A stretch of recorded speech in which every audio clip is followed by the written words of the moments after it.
Welcome back to the David Pakman Show. Welcome back to the David Pakman Show. A lot to talk about, and also a couple of new David Pakman Show members of the week that I want to welcome today. David Smith-Wilk, as well as Andrew Stops. Thanks to both of you guys for becoming new members. Lewis, I know I mentioned back in October that we had the best David Pakman Show New Members Month in history. And as of today, we are actually on track. We're just a handful of new members in the last few days of September. And September will actually surpass August as the best month for new David Pakman Show membership. So it's all happening, Lewis. Yeah, and we actually, well, let's see, 5 more days? Something like that. To accomplish that? Yeah. So there's time. Yeah. I'm optimistic that it'll happen. And also, if you can't get a membership right now or you don't want to, you can also support the show by going on the David Pakman website, davidpakman.com, clicking on the link to Amazon. It's a black banner on the right side of the site, and do all of your Amazon.com shopping through that link. Tons of people are doing this now, and it's really a big boost to the show. It's fantastic. So bookmark the link, use it all the time. I don't know what else to say. It'll be great. Do it. Let's get to the Republican debate.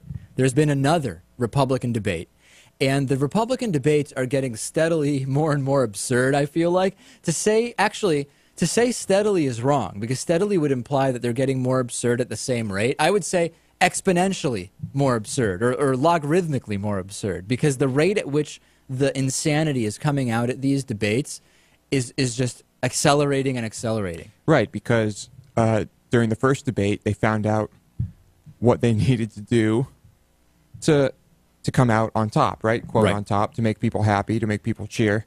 And so those ridiculous things, they need to do even more during the next debate. It's funny you mentioned the cheering, because when I watch these debates, a lot of times the candidate's answer will start off kind of calm, but then the more ridiculous he or she says, the more the crowd gets going, and it almost feeds back to the candidate who says, oh, they must really like what I'm saying. Let me kick it up even another notch and say something even more absurd. Mm-hmm. I think that there's a circle going on.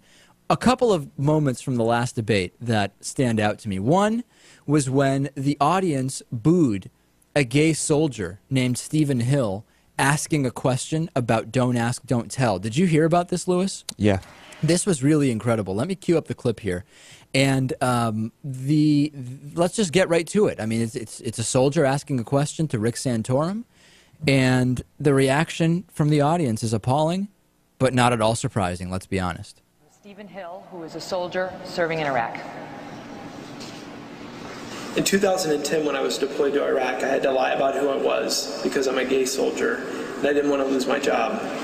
My question is, under one of your presidencies, do you intend to circumvent the progress that's been made for gay and lesbian soldiers in the military?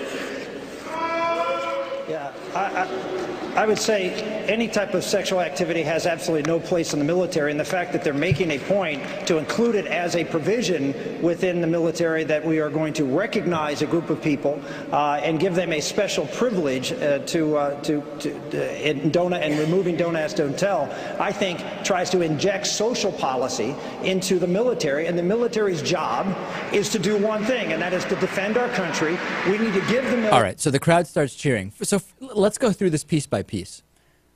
I don't even know where to start because this is so absurd. First is the question of why is the crowd booing? What are you booing? Are you booing his service? Are you booing the fact that there was policy that wouldn't allow Snyder-Hill to serve? It's a volunteer army. He's volunteering to defend the rights that the conservatives say we should be thanking our troops for. He volunteered to do that. No one forced him.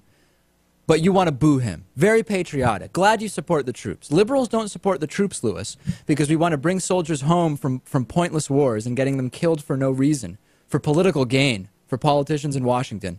We don't support the troops, though. Right. The people booing the volunteer troops for wanting to be in the military. You see what's going on here? A soldier who volunteered to serve and is in Iraq is being booed because he wants to be in the military, but some people don't want to let him. Yeah, go ahead, Natan. Well, he's being booed for being gay, obviously. Right. No, of course. He is. But what I'm saying is, if we look at what this is tantamount to, You're right. he's being booed for wanting to be in the military, and people don't want him to because he's gay. Right. Then let's go to the answer by Rick Santorum. Rick Santorum says that that sex should have no place in the military. Who's talking about sex? I didn't hear a question about sex. Don't ask, don't tell is not a policy about sex. Why is Rick Santorum obsessed? And if it was, now it has been repealed. Why is Rick Santorum? I'm still trying to figure out his answer. Well, the question is, why is Rick Santorum obsessed with sex? Why is he thinking of sex? Nobody else mentioned sex. Yeah. I think this is illustrative of the entire conservative viewpoint on homosexuality. It's like they think that gay men are walking around trying to rape other men and in some cases boys. I think that they view them as hypersexualized people, as somehow different sexually, not just in the fact that they like men, but in the fact that they constantly are looking for sex. Right. They can't control themselves. Whereas straight soldiers, who, by the way, seem to have plenty of problems raping women in the military, too.